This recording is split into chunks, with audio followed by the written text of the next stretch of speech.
Hello, hi guys! Magandang hapon sa inyong lahat.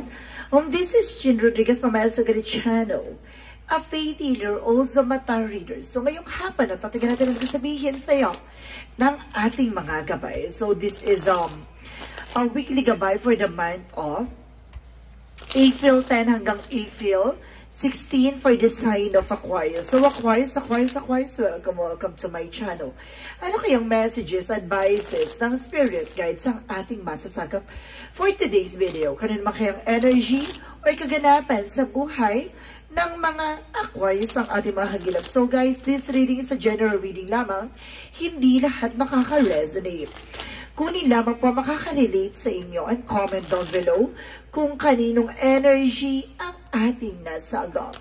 And of course, don't forget to like and subscribe my channel and hit the notification bell for more videos updated kasi maraming salamat po sa mga walang sawang pagsuporta sa aking channel. Lalong-lalo na yung hindi nag-i-skip ng ads. Naway pagpalain kayo ng Diyos at may kapal. Siksik liglig na gumapaw na biyayang manumbalik sa inyo. So let's see what is the messages, advices sa iyo ng ating angel spirit.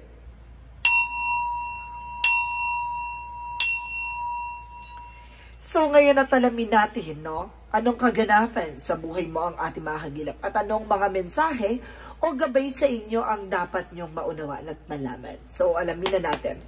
Angel Spirit Messages, give me information. So there's a page of wands. So may magandang balita ang may magandang balita darating ngayon sa iyo, no? Ngayon linggo na to magkakaroon ng maaari may kumatok sa iyo, no? Mayroong magbigay ng information or baka may magbigay sa iyo ng balita na maaaring magdala sa iyo ng something good news. And there's a strength card, no? Para sinasabi kailangan mong maging malakas, maging matibay, no? At the end of the time, kahit anong bangis ng mga pagsubok, tao man yan o sitwasyon, ay maaaring umamo sa iyo. No? Kumbaga sinasabi dito na kailangan mong maging matapang at maging malakas. No? And there's the moon card for a revelations reveal. Marami kang malalaman at mauunawaan dito. No? At isa pa to ang intuitions mo. And there's a dreams na talagang papasok sa panaginip mo. Yung mga bawat mensahe or bawat mga kaganapan na kailangan mong maunawaan. So, let's see. So, there's a Knight of Cups for an offer. Now, may offer dito. It's either a proposal, engagement, and of course, promotions. So, there's a lot of offer coming in for you. At the same time, guys, there's a Hermit card for a soul searching.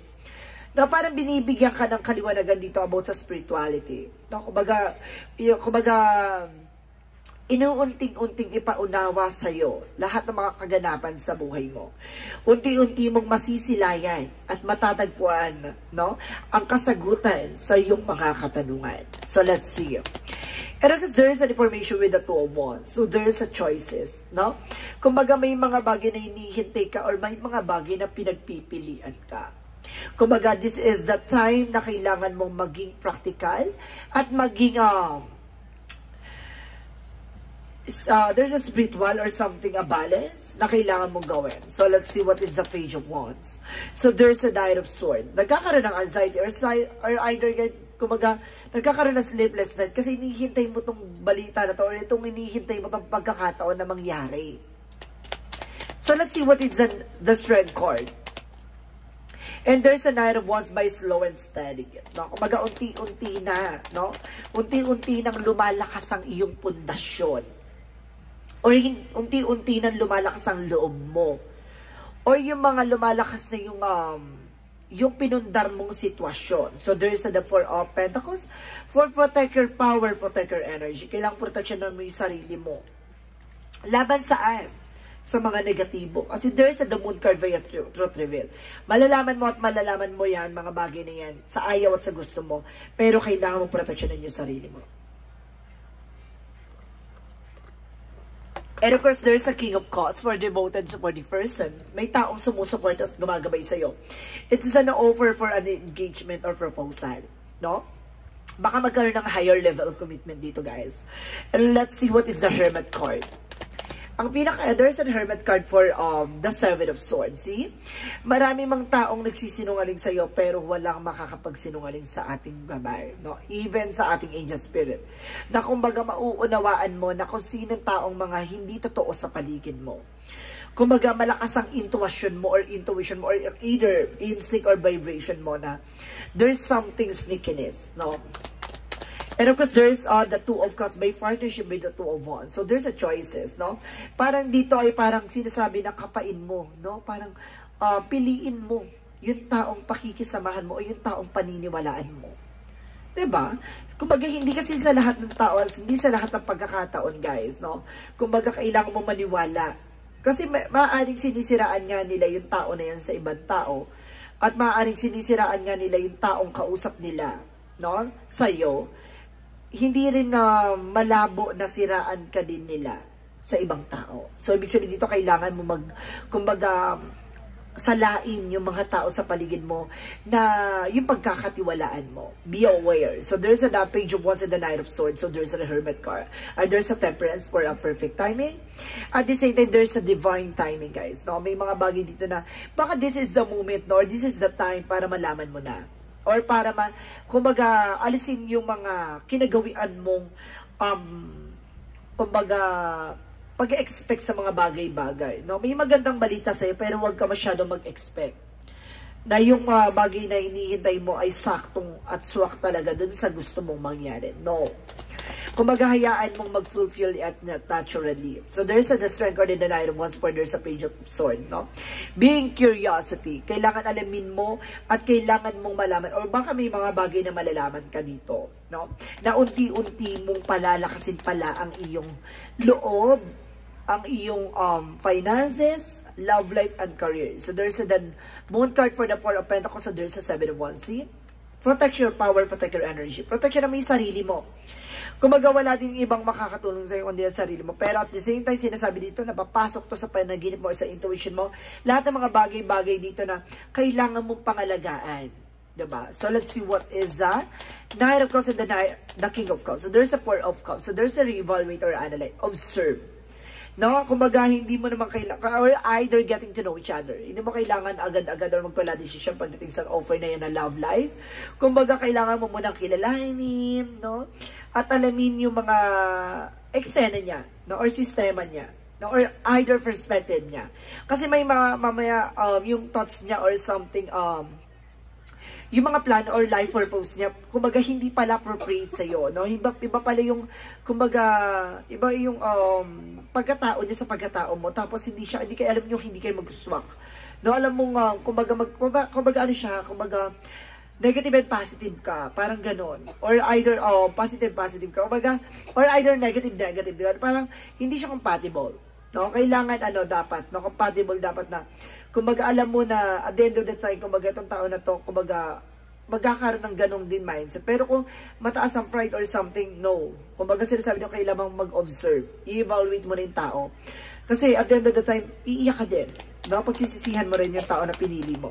So, let's see what is, Hermit card in the Seven of Swords. See, there's a cheating lying on you. And the Ace of Cups is here. So, ibig sabihin, there's a new love. No? May bagong pag-ibig. Pero, there's a spirituality na sinasabi na, will ni God na lahat ng mga taong hindi totoo sa iyo ay magsisinungaling sa iyo, no? Kaya will yan ni God dahil aalisin niya sa buhay mo. May taong magbibigay sa iyo ng offer na there's a love and trust and faithful, no? Kumbaga itong tao na to, kumbaga buo siya, honest, no? At the same time, kumbaga parang mahal mo siya pero mas mahal ka niya. And of course, there's a Two of Wands by the Two of Cups. So, there's a devil. Mag-ingat ka lang kasi there's a temptation or something, a negativity or something na brainwash. May mga tao talaga sa paligid niya na maaaring magkaroon ng cause, no? At the same time, so, there's a Ten of Wands. So, our responsibility and obligation.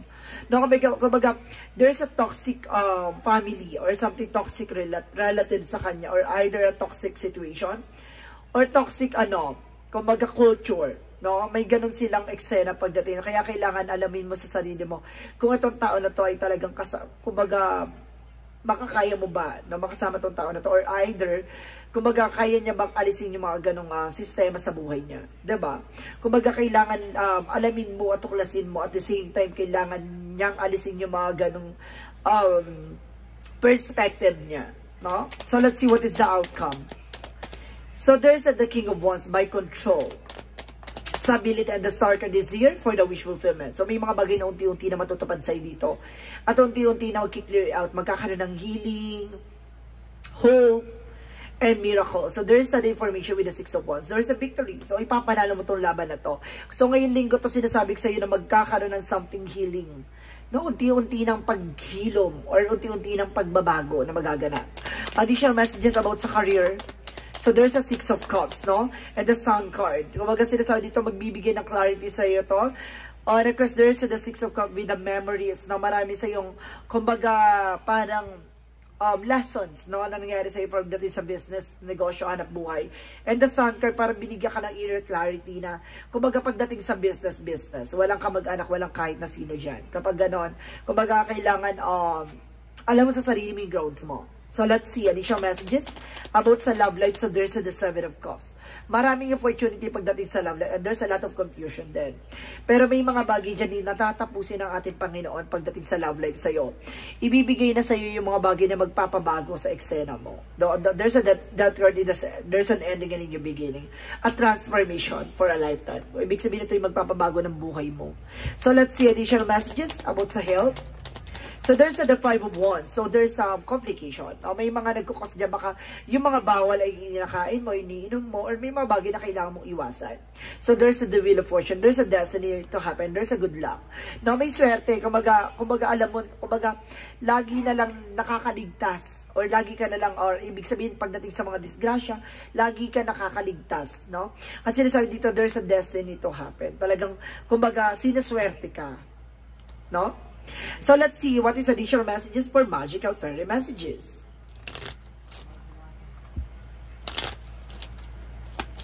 For magical fairy messages, goodbye to the old, hello to the new. See, I told you so. Kailangan mo na pakawalan yung mga lumang eksena. And there's I told you, diba, there's a healing, healed, and healer. So, see, kumbaga unti-unti ng paghilom. Diba? Unti-unti ng paglaya sa financial crisis, sa heart pain, and of course, there's health issues na unti-unti ka na nakakaraos at unti-unti ka na nakakabangon. Diba? Akala mo bangungot yun, pero hindi mo pala karanasan pala talaga yan para maunawaan mo. Na may mga bawal at may mga nagagawa ka na hindi dapat. No? So, let's see what is the yin and yang oracle card. And there's a sabotage and guilt. No? Kumbaga it's either nasasabotahe ka or may mga taong may inggit sa'yo or galit sa'yo na sinasabotahe ka. At the same time, guys, there's a self-love. So, see, mahalin mo yung sarili mo. The more na minamahal mo yung sarili mo, the more na makakapag-create ka ng mga good things. No? At the same time, guys, there's an air sign for Ace of Gemini, Libra, Aquarius. So, may kinalaman ka ng same kayo ng signs, no? May Aquarius din, may Gemini, may Libra. So, pares kayong air signs. At the same time, there's a regret, no? May mga pagsisisi or panghihinayang ka dito. So, let's see what is additional messages for Archangel Raphael. And there is a consultant from the nutritionist. So, some of you, hindi na goods yung pagpayat mo, no? Kumbaga, hindi na siya healthy. At the same time, baka tumataba ka, hindi siya healthy. And of course, there is a massage. Kailangan mo na massage dito, guys. Para ma-relieve yung body pain, heart pain, something like that. Kumbaga, or stress, no? So, let's see what is the chakra messages. For the chakra, so there's a joy. May kaligayahan dito, ha? Magiging masaya at magiging maligaya ka dito. And there's a faith. See? Maniwala at magtiwala. And there's a destiny to happen. Talagang, kumbaga naka-adya talagang mangyari mga bagay na dapat mangyari sa'yo. So, kailangan mo magtiwala at maniwala in God perfect will. So, let's see what is the Monsology. A personal issue reaches resolution, no? Unti-unti nang masusolusyonan ng problema mo. At the same time, guys, there's a new start is coming. So, may bagong simula at bagong bukas siguro na nakalaan para sa'yo, and meditate and contemplate. So, kailangan mo magdasal, magmuni-muni, no? At i-surrender lahat ng mga kaganapan sa buhay mo, lalo-lalo na yung mga stages ng paghati no? At the same time, there's the child of the cosmos, so there's the intelligence of the universe lies within you. Na talagang nagtitiwala ang ating universe na ipagkakalob sa iyo yung mga bagay na para sa iyo talaga. And there is a read by all homestick from the star. May mga pangungulila or may mga bagay na parang hinahanap mo na matupad. So may mga bagay na katuparan to na maaring mangyari na. There's a healing talaga na sinasabi sa star is a healing and hope, no? At sinasabi sa dito na unti-unti ng paghilom. So let's see additional messages. And because there is infinite abundance, kasaganahan, no? Ang kasaganahan nito ay parang walang wakas. Kumbaga, nasa sayo na lang yan kung paano mo pangakawakan at pangangatawanan. And there's a flower. So see, there's a blossoming. Talaga may paglago, may pangmumukadkad. No? Parang this is your seasonal. Season to na para umani ka ng mga biyaya. So let's see what is Arkanghel Rafael. You and your children are watched over by angels. So some of you, kung may mga anak ka, ginagabayan daw yan ng ating mga anghel. At the same time, this is your life purpose. Ito yung purpose mo sa buhay. No? Ang pagdaanan at tuklasin at alisin ang mga bagay o sitwasyon magsisilbing balakin, no? And because keep your eyes on your target and attention. No? Kung talaga yung target mo, yung life purpose mo, magpatuloy ka. Dapat hindi ka natatakot at hindi ka nangangamba na kung ano man yung makasasabihin ng iba.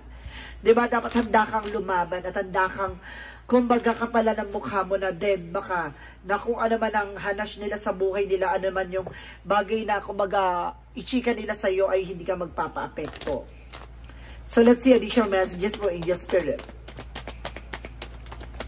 And there's the humor, no? Titingnan mo dito yung lighter side of that situation, no? Kumbaga, titignan mo at magpo-focus ka sa positibo at hindi sa negatibo. And there's an honesty, see? May tapat ditong kaganapan sa buhay mo na, kumbaga, dapat mag-expect sa sarili mo, no? Kumbaga sinasabi dito may mga totoo or may mga katotohanan na sasampalin ka talaga, no? Ng bawat eksena. So, ibig sabihin dito, kailangan maging totoo ka sa sarili mo, maging tapat ka sa kung ano man tao sa paligid mo, no? Kahit na hindi sila naging tapat sa'yo. And kasi nasabi dito, there's a self-inventory. Mag-invest ka sa sarili mo, no? Kumbaga, punan mo yung sarili mo. Punuin mo ng pagmamahal ang sarili mo. And there's a trust. Magtiwala ka. And there's a love, no? Talagang sinasabi na sa pagmamahal at pagtitiwala mo, kumbaga, darating yung araw na may magbubuo niyang sa'yo. And there's a prophecy. No? Kumbaga, nasa pangitain na at may mga bagay na mangyayari na talaga with the destiny to happen. Talagang, kumbaga, tulad na prophecy na sinasabi ng prophecy, na sinasabi na nakatadhana na o nasa propesya na mangyayari ang dapat mangyari, which is true, no? Na hindi mo mababago yan kasi hindi ka pa pinanganak, nakasulat na yung mga bagay na mangyayari sa buhay mo. 'Di ba? Alam din ni God na babaguhin mo ang sistema or babaguhin mo yung eksena at the right time. Kasi alam niya kung paano kanya kumbaga patitibayan at palalakasin, no? And there is the Six Shaka Arkanghel Metatron. And kung sinasabi dito, meron ditong shocking surprises, no? Shocking news. May mga hindi ka inaasahan na balita, sorpresa, or something gift na ipagkakalob sa'yo with the Sun card. Magkakaroon ka ng your positive outcome. At the same time, there's the Word card na babago ng mundo mo. Ito yung guys, dalawang lumabas yung the Sun card. So talaga sinasabi dito na may sisinag na liwanag talaga sa bukas ng kahapon. Talaga sinasabi dito na huwag kang mag-alala, no? Babaguhin ko ang sistema at babaguhin ko ang kinabukasan. At sinasabi sa'yo dito guys na on the first place pinakita sa barahan natin na there's the Sun card, the Star card, and the Moon card na nagre-represent na lahat ng mga bagay sa buhay mo ay naka-line up, which is the prophecy. No? Which is the prophecy. Talaga nakatadhana talaga ang mga bagay na mangyayari sa iyo. Kaya don't lose hope Don't lose faith. So lahat ng mga nangyayari sa buhay mo ay talagang naka-line up in a beautiful way with the Wheel of Fortune. There's a destiny to happen, which is sinasabi sa iyo dito na kailangan mo lang kumapit, kailangan mo lang magtiwala na lahat ng mga kaganapan sa buhay mo ay may ibig sabihin at may kahulugan. See, there's the Wheel of Fortune with the good fortune and the destiny destiny and there's a destiny. Sinasabi talaga ng ating barahan na kinaklarify na talagang naka-line up, nasa propesiya ang mga bagay na mangyayari at talagang itinakda. At sinasabi sa dito na talagang there's some kapalaran. Talagang itinakda ang kapalaran na inalaan para sa iyo. See, diba? Itinakda ang kapalaran na nakatadhana para sa iyo. See? Talaga sinasabi dito na hintayin mo yung mga bawat pagsubok, kaganapan, maging thankful ka dyan. Kasi instrument yan ni God kung paano ka palalakasin at patitibayin. No? So, let's see. What is additional messages for angels answer?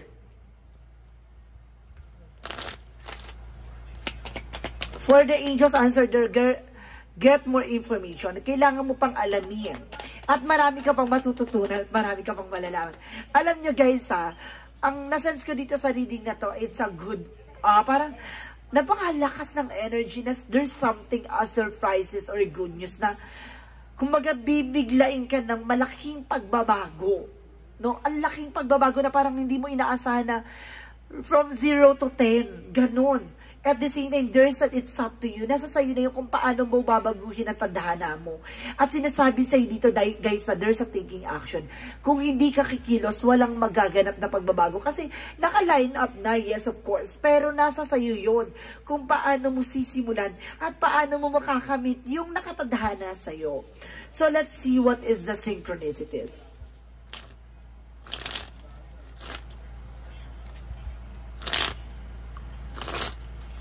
So, let's see what is the synchronicities, guys. Ang ganda ng baraha mo, ha? Ano mo, guys, lahat ng mga baraha natin ay may talagang, may mga sila, may mga kanya-kanya silang gustong sabihin sa'yo. Kaya, every single baraha, every single cards, no, na mensahe sa'yo ng ating mga gabay ay talagang, diba? Kumbaga, kinukonek May mga pagkukonek talaga na sinasabi na talagang ito yung gustong ipabatid sa'yo at yung gustong ipaalam sa'yo na kailangan mong maunawaan at kailangan mong malaman. There's a fault. No? Kumbaga mahuhulog ka sa isang eksena na ikabubuti mo. No? Fall into place. Parang ganon. Parang ilalagay ka niya sa dapat mong kalagyan. At the same time, guys, there's a communication. So, meron talagang kailangan mong makipag-ugnayan or something, get more information at may kailangan ka pang matutunan. And there's a joy, ligaya. No? At sinasabi sa'yo dito, ang kaligayahan na to ang magbibigay sa'yo ng fulfillment. Ito pa ha, di ba there's a joy na sinasabi dito and there's a joy here. Joy and there's a joy. See? Talagang clarification na kumbaga sa likod ng eksena to may ligaya. Diba? Ang power. So, let's see. What is the Romance Angels? Pagdating naman sa Romance Angels, guys, let's see. At sinasabi dito, there's a codependency. Something addictions are affecting your romantic life. So, marami kasi pinanggagalingan yung something addictions eh.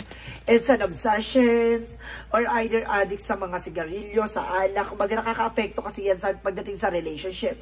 Or either addict ka sa cellphone, no? Hindi ka na nakakapag-asikaso ng asawa mo. Or either hindi ka na nakasikaso ng asawa mo, no? Kasi that because of situation, no?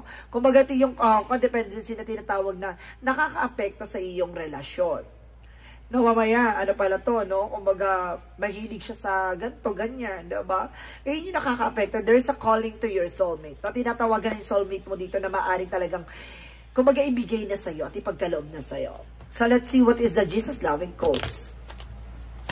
What is the Jesus-loving quote said? See, there's a whatsoever you, watch and pray that you enter na to in temptation. So, see, kumbaga magdasal, at pagmasdan at tignan, no, na imailayo ka sa anumang tukso at hindi magandang kaganapan.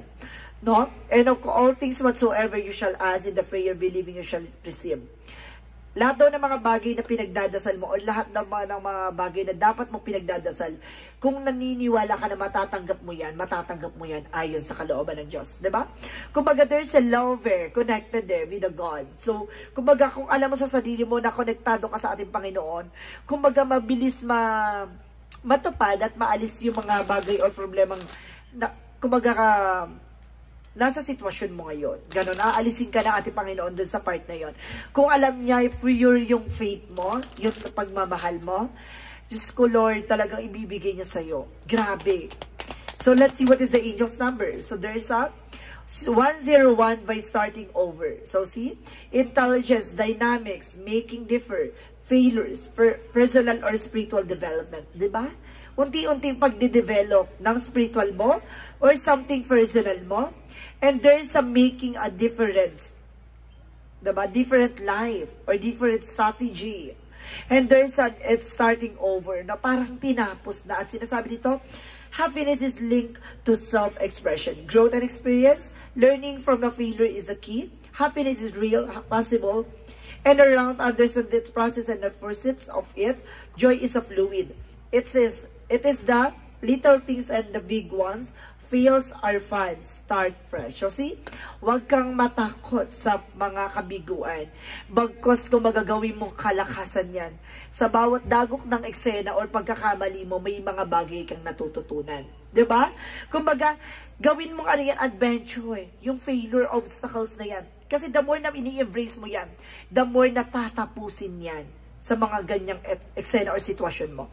Kasi, kumbaga, tinatanggap mo yung pagsubok na ibinigay sa'yo ng ating Panginoon. Diba? Kumbaga, handa ka sa pagbabago at handa ka sa sakripisyo at handa kang mag-offer kay God, diba? Na mga kaganapan sa buhay mo or all the sacrifices that you did.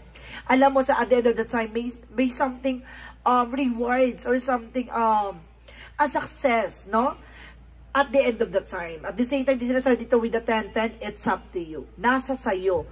Nasa sayo ang pagbabago, nasa sayo ang pagkilos, at nasa sayo ang bagong nakatadhana o itinakda na para sa'yo talaga. At sinasabi dito guys, no, it's time to put those long cherished ideas into actions.